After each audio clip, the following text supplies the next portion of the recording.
Okay, everybody, welcome to a presentation of what I call a conspiracy music machine or whatever.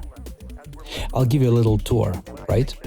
It winds back into what I was saying earlier, Kevin. If the abductions are real, If the abductions are real, this machine is static. This machine isn't static. A lot of things are happening, but some of them are kind of predetermined. So I can rely on its character, so to speak. But you can randomize it more. I stopped at that. It looks scary because it's a bit unorganized, just as I am.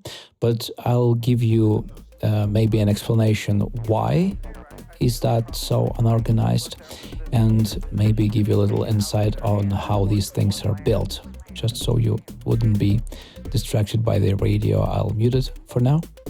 And that's what we have.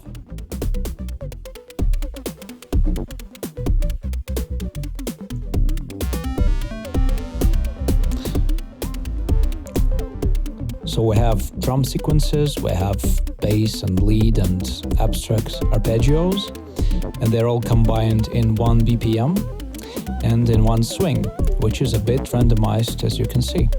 I can stop that. It will behave. Or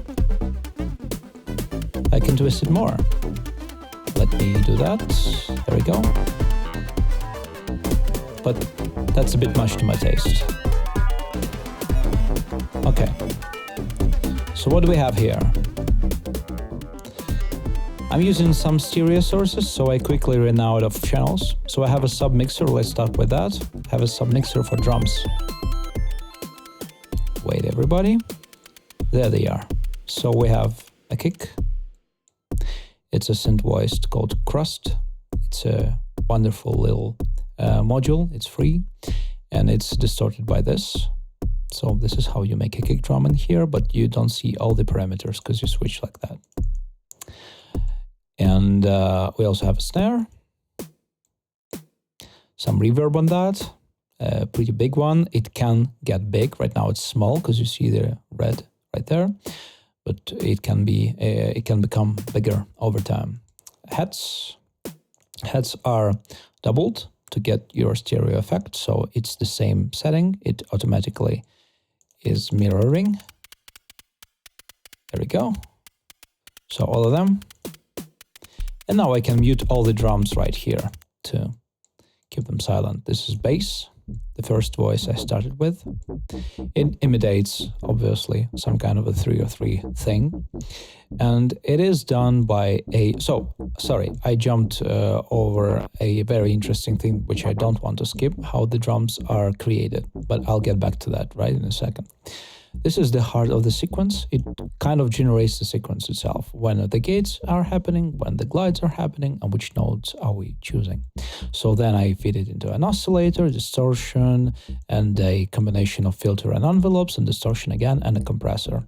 So that's what you hear, this one. And some of these things are randomized. So my favorite type of randomization is walk. And you can see it right there. And one module can create a list of different randomizations. I can explain it separately. It's a bit clunky to explain, but in short, you set your different numbers of channels in here, and then it starts outputting polyphony, usually it outputs a monophonic channel. But this way you can save, maybe not on CPU, but definitely on space. So this little thing can provide a lot of randomized modulations for your different things like cutoffs or, things of that nature. Okay, so the same thing kind of applies here for the synth voice. Here it is. And they, again, adhere to this swing thing, so they all know. I can disable it like this, and you'll notice that it's pretty linear usually. This module is amazing, highly recommend it, although it's a bit confusing at first. You have to plug your phase in here. For that you have to have a phase output, but that's another story for another day. It's not a tutorial, right? It's a tour. I like this voice a lot. This is the heart of it. Some VCA, some distortion, volume, compression. I could combine them in one module, in one cable, and then split them again, but I didn't feel like it. So there you go. And this compressor does not support polyphony as well, so it was a moot point. I just copied offsets to create the volume knob, like this. There we go. It's pre-compression, which is also handy, because in here you don't have a lot of headroom, and also if you want to do stereo, it's not comfortable to slide them like that together. Okay, so this is radio. Just copy that URL, press listen, I feed it into a compressor and a volume knob, and that's all. Also, you can hear some delays are happening. Here they are. That's where they come from. Exactly. This is this delay, which is kind of glitchy on purpose. I'm not sure you can hear that it's right now, but because it's a tape delay, it gives you different looks when the time... Oh, there we go. These pitched voices come from this thing, and it's a classic way of doing that. I'm not feeding any other tonal things, because otherwise it can create, tonal chaos, which you don't want. Okay, radio is getting in the way. The last synthy thing is this. So with a combination of some tricks, I got this to play very different notes, as you can hear. So I made them short. And again, a lot of walk modulations to all the parameters, including models. That makes it, pushes it to very, very, very, very different sounds and different nature, and level it kind of comes and goes, also with a rather slow walk modulation. So right now it just turned itself off, and when it turns green, there we go, you can hear something, because it sends into a delay and it's predetermined somewhat. I didn't add randomization to this sequencer, but it is possible, and I can time it as well, so it can, go on. I can set it to, once in a minute, so it will entertain me with combinations that adhere to the D minor scale that we are right now using. So this, serves the purpose of coming and going like a wave. So together, it works like this. And the drums. They can be really different, and I can adjust them somewhat in here.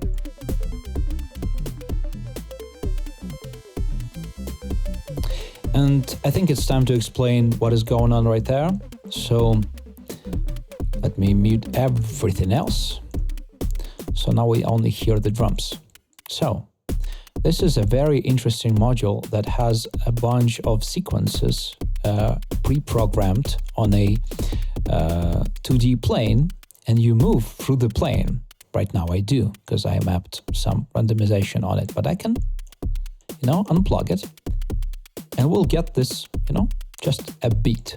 And instead of programming a beat, you go through different options, like that. And it sticks to it.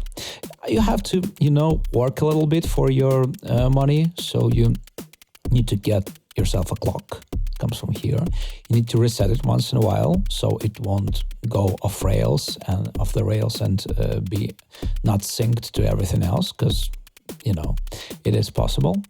But other than that, you have to, of course, supply the drums. You can use samples and not bother with that, but I figured we're doing synthesis anyway, so might as well.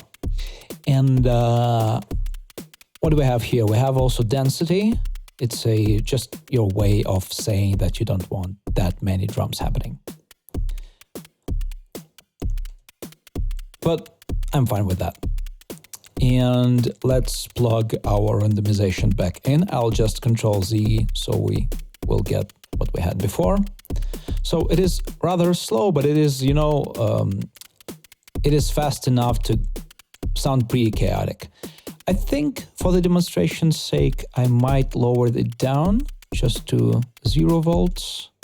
So the beat would be at least perceived as more stable. But, If you are not that kind of person who easily loses the tempo stays the same, comes from here. The swing stays almost the same, comes from here. So doesn't bother me personally. It's just a bit, sometimes you want it to be less chaotic, and for that you can use lower values in here, 5 and 6. Okay. So now it will change and be pretty stable. It will change maybe every, a couple of seconds to a noticeable degree. As in before, when I started the demonstration, it changed way more. So it gave you a perception that it's never a stable beat. But it actually just a combination of many beats, and we move through, the combination of them. You can also bump the chaos up to not do that thing, but I figured a bit more control, right? So all combined, without the talking heads, that's what we get.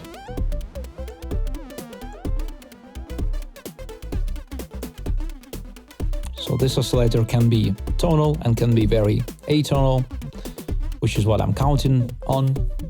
It's a bit expensive on the CPU, but considering how many things are happening all at once, I have a 16-core Ryzen 5 5950X, I think.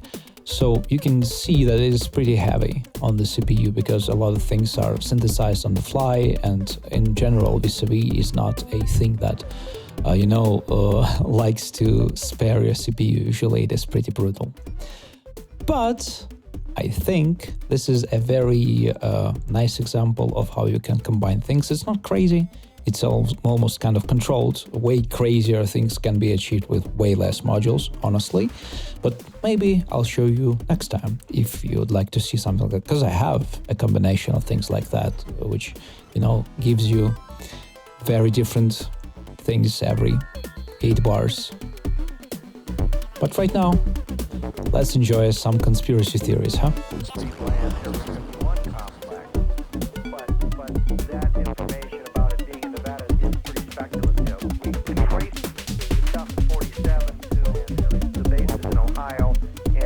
Got evidence it was there for a period after that, and then we have other things that tell us where it may have gone or where it may be still, but of course you don't dispose of unique samples, so they're somewhere. So the best guess is it's here in Nevada. Nearly anything anybody can't explain seems to end up in Nevada.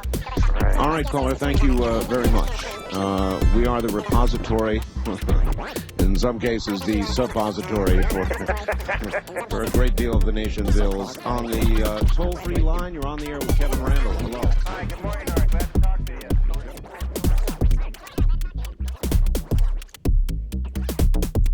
I hope you enjoyed this tour into the weirdness. I'm Vospy.